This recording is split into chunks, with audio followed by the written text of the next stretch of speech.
Hey guys, it's Connor, and I'm going to be talking about Frank Rhodes' Sustainability, the Ultimate Liberal Art. The reading was relatively short, it was only about like 2.5 pages, and the main points were primarily to reformulate how liberal education is taught at universities, and another aspect was that the liberal arts education is only offered at smaller universities and or liberal arts specific colleges, and many majors don't get the opportunity to take liberal arts classes such as like business and engineering and social workers.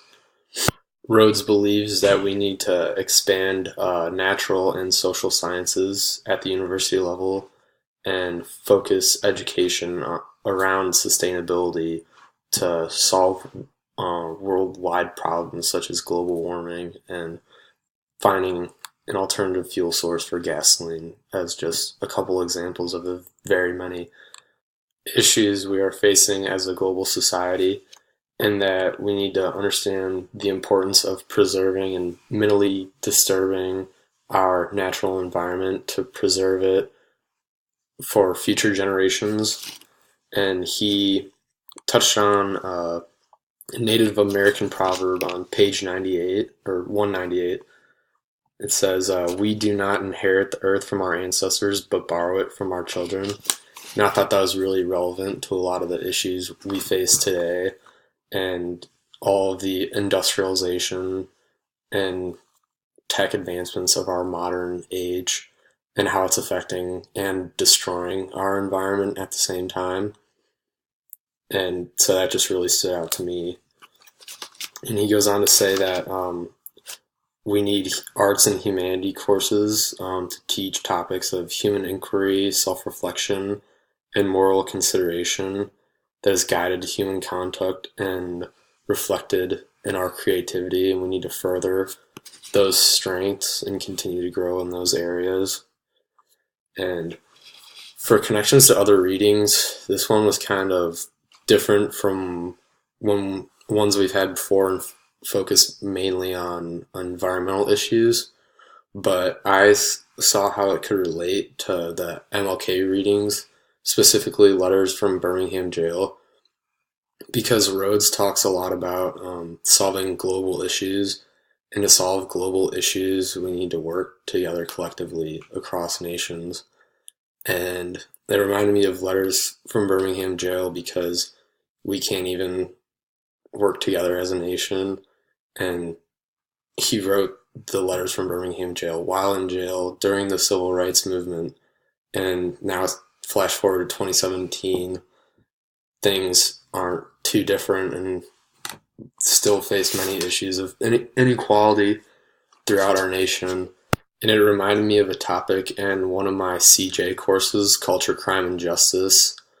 And it was Mike Pence's Religious Freedom Restoration Acts, which allows private servers to deny LGBTQ customers based off religious objections to homosexuality. So I saw that as like the same thing as like Jim Crow era laws, like not allowing African Americans or denying African Americans service just because of the color of their skin. Now it's just the same thing with a different issue attached, and this time it's sexual orientation. So it's a lot of things we need to overcome before we can even get to fixing problems on a global scale.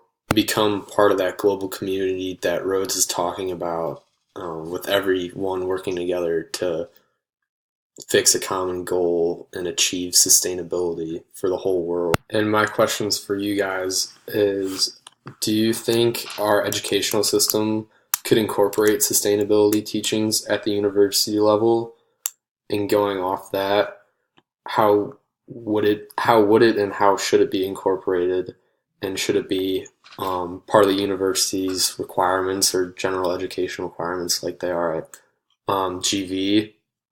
And how do you think students would react when they are forced to take these classes that possibly don't pertain to their major if they're not a natural scientists or environmental science major, and they have to pay a lot of money to take these courses which won't necessarily be too relevant to them in the future.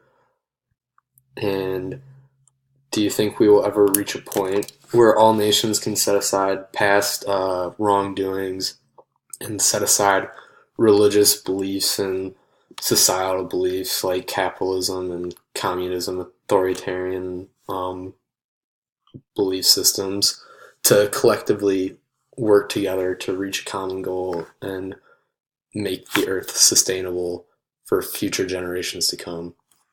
Thanks, guys. Happy Halloween.